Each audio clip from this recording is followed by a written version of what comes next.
Merci Monsieur le Président. Ma question s'adresse au ministre des Affaires étrangères.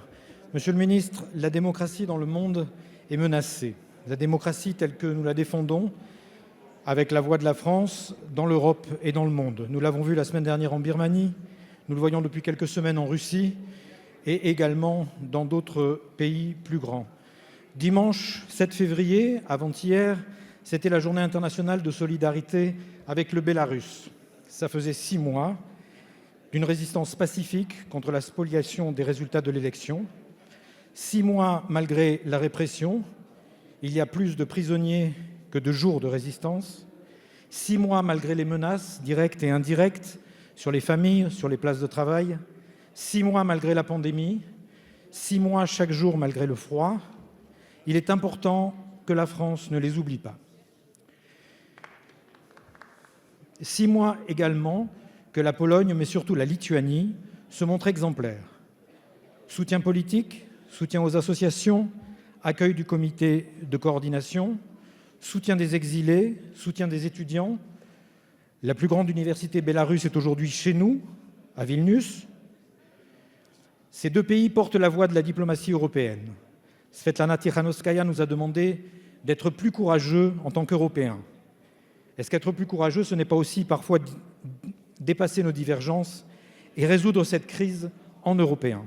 Monsieur le ministre, quelles actions précises la France soutient-elle au bénéfice du peuple bélarusse? Quelles initiatives en direction de la société civile, en particulier en direction des étudiants, des médias libres et des exilés? Je vous remercie. Merci, monsieur le député. La parole est à monsieur Franck Riester, ministre délégué chargé du commerce extérieur et de l'attractivité. Merci, Monsieur le Président, Mesdames les députés, Messieurs les députés, Monsieur le député Petit. La position de la France et des Européens est sans ambiguïté concernant la Bélarus. Nous souhaitons absolument que les pratiques de répression et de violation des libertés démocratiques cessent. Nous ne reconnaissons pas la légitimité d'Alexandre Loukachenko. Nous condamnons ces pratiques et l'Union européenne a procédé à des sanctions puisque 84 responsables impliqués dans les fraudes électorales et la répression ont été condamnés, dont Alexandre Loukachenko et 7 entités. Ces sanctions seront élargies si les pratiques perdurent dans le temps.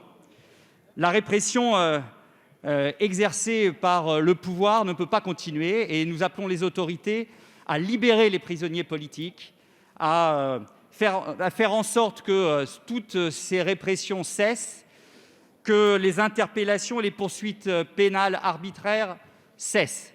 C'est la raison pour laquelle nous attendons également que ces autorités instaurent un dialogue politique avec la société civile dont nous soutenons la mobilisation, et nous avons renforcé les moyens de soutien à cette société civile qui paye un lourd tribut depuis le début de la mobilisation.